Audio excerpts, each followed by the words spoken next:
Good morning students. हम कर रहे थे मिनिमाइजेशन प्रॉब्लम की प्रैक्टिकल्स कर रहे थे लीनियर प्रोग्रामिंग में। आज हम देखेंगे minimization problem by big M method. Big M method के साथ या पेनल्टी मेथड के साथ हम मिनिमाइजेशन प्रॉब्लम जो है उसे हम कैसे सॉल्व करते हैं। ठीक है, तो अगर हम बात करें मिनिमाइजेशन प्रॉब्लम की,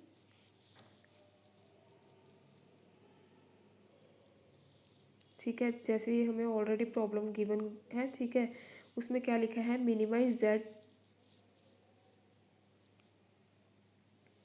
क्या लिखा है, minimize Z equals to 3x plus 2.25x2। Subject, ये हमारा मिनिमाइज जेड क्या है, मिनिमाइज मतलब क्या है, हमने जो कॉस्ट है वो मिनिमाइज करनी है, तो ये हमारा क्या बना, ऑब्जेक्टिव फंक्शन।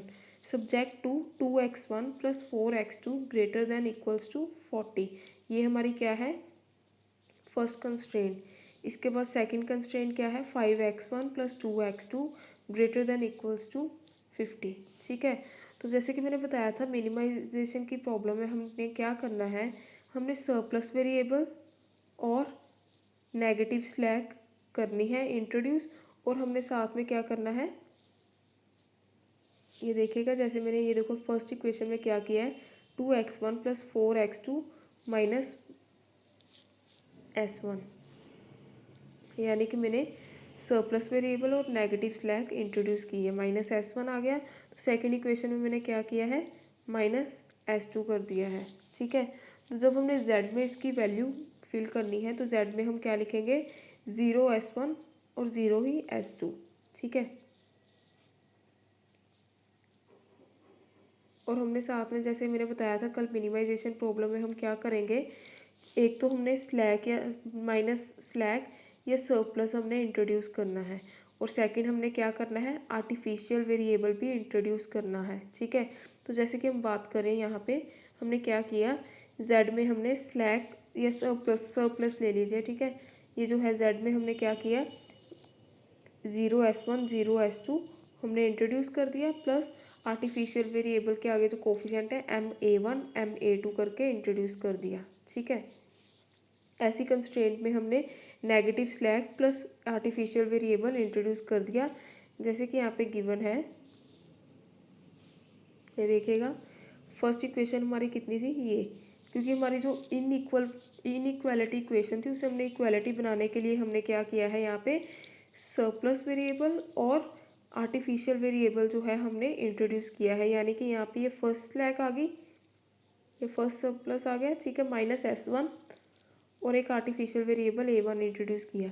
इसी तरह से सेकंड इक्वेशन में हमने क्या किया, माइनस s1 और a2 हमने इंट्रोड्यूस किया इसको इक्वल बनाने के लिए। ठीक है, जैसे कि टेबल मैंने बताया था कि कैसे बनता है इसका, सिंप्लेक्स टेबल 1 जब हम बनाएंगे तो उसमें क्या होगा, पहले हम a1 a2 लेंगे बेसिक वेरिएबल, सोल्यूशन वैल्यू कौन सी आ जाएगी, फर्स्ट इक्वेशन और सेकंड वैल्यू की 40 और 50, और यहाँ पे हम लिखेंगे x1 x2 s1 s2 a1 a2। ठीक है, a1 a2 हमने क्या अज्यूम किए हैं, इसका कोफिशिएंट क्या अज्यूम किया है, m, सो यहाँ पे m आ गया है।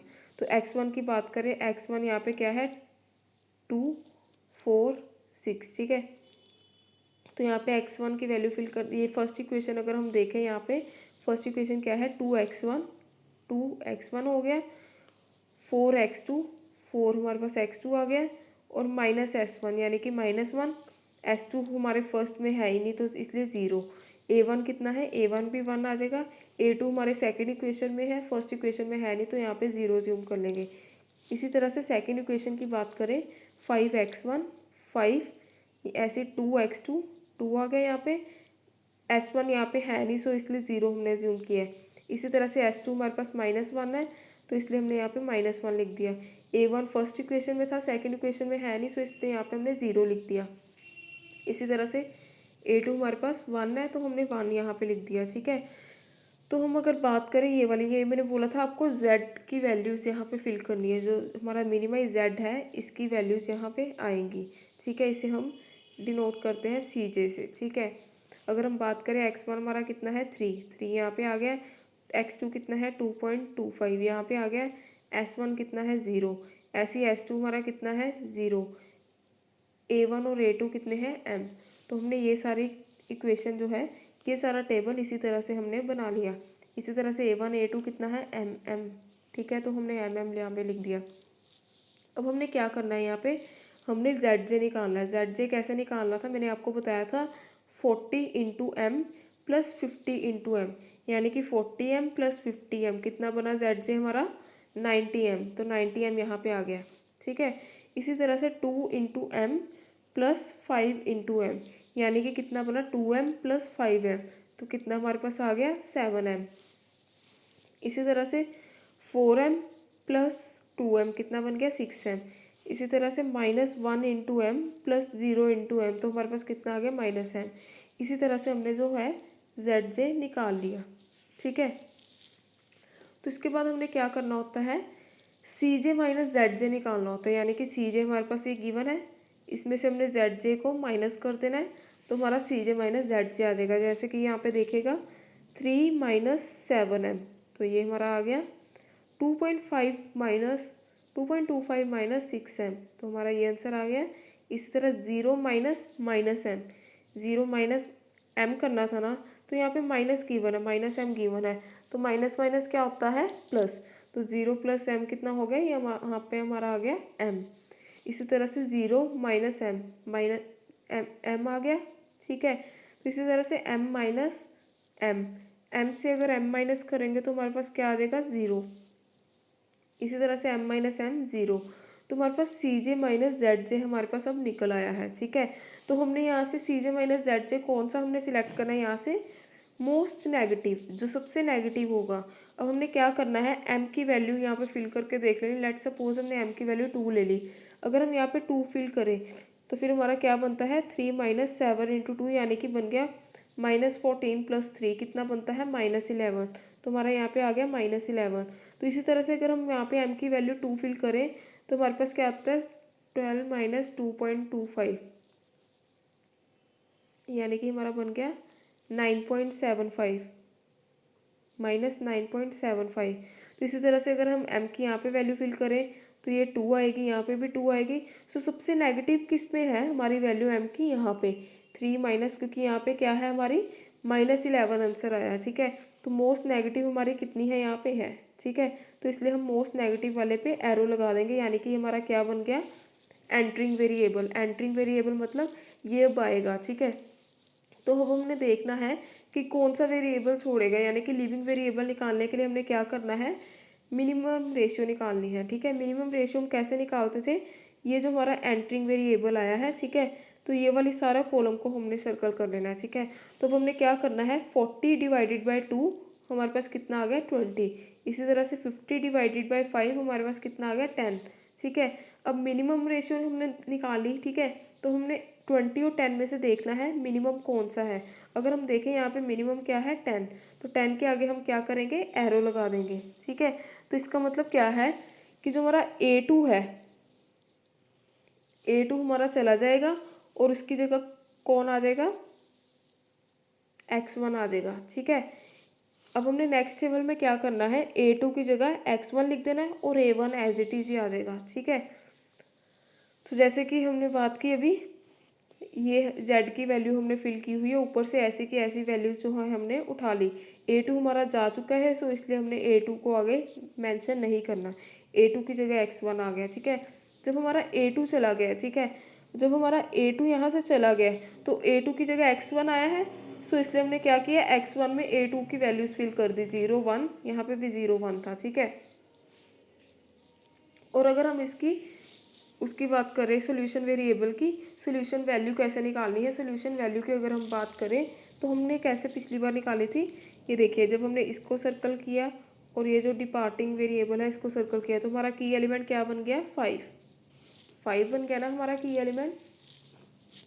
तो हमने क्या करना है, अब हमने की एलिमेंट से डिवाइड करना है ताकि हमारा सोल्यूशन वैल्यू निकल आए।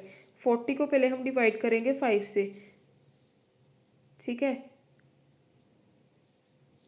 जस्ट वेट, सॉरी 50 को हम डिवाइड करेंगे 5 से, तो हमारा जो है 10 आ जाएगा सोल्यूशन वैल्यू। अगर हमने ये वाला निकालना है, ये वाली 20 कैसे आई हमारे पास, हमने क्या करना है 40 इंटू 5 क्रॉस मल्टीप्लाई करना है, -20 इंटू 5, यानी कि हमारे पास कितना बचा, 200 माइनस 100 यानी कि 100 बचा है। जो 100 हमारा आया है इसको हमने की एलिमेंट से डिवाइड कर देना है, यानी कि की एलिमेंट से डिवाइड किया तो हमारे पास कितना आ गया 20। तो इसी तरह से हमारी सोल्यूशन वैल्यू भी निकल आई है, x1 भी निकल आया। अब हमारे पास ये थी हमारी, ठीक है। अब हमने ये वाली रो निकालनी है, इसमें ये वाली रो निकालनी है यहाँ से। तो कैसे निकालेंगे हम, ये सारी वैल्यूज़ को हमने की एलिमेंट से डिवाइड करते जाना है टर्न बाय टर्न, तो हमारा ये वाला निकल जाएगा। जैसे कि सपोज कीजिए 5 डिवाइडेड बाय 5 करेंगे तो 1 आ जाएगा, 2 डिवाइडेड बाय 5 करेंगे 2/5 आ जाएगा, 0 डिवाइडेड बाय 5 करेंगे तो 0 आएगा, -1 डिवाइडेड बाय 5 करेंगे तो -1/5 आएगा, ठीक है। इसी तरह से हमने ये निकाल ली, ये वाली रो भी निकाल ली, हमने की एलिमेंट के साथ डिवाइड किया है। जहाँ पे हमने स्टार लगाया हुआ है यानी कि हमारा की एलिमेंट है, तो ये सारी रो हम कैसे निकालेंगे, की एलिमेंट से डिवाइड करके, 2 डिवाइडेड बाय 5, 0 डिवाइडेड बाय 5, ठीक है। तो इसी तरह से हमारे पास क्या क्या आ गया, ये आ गया और ये आ गया, ठीक है। ये भी आ चुका हमारा, ये भी आ चुका। अब हमारे पास बचा है S1, S2 और A1। तो हम अगर बात करें A1 की, A1 हम एज इट इज़ ही यहाँ पे लिख लेंगे, A1 की वैल्यूज़ 1 और 0, ठीक है।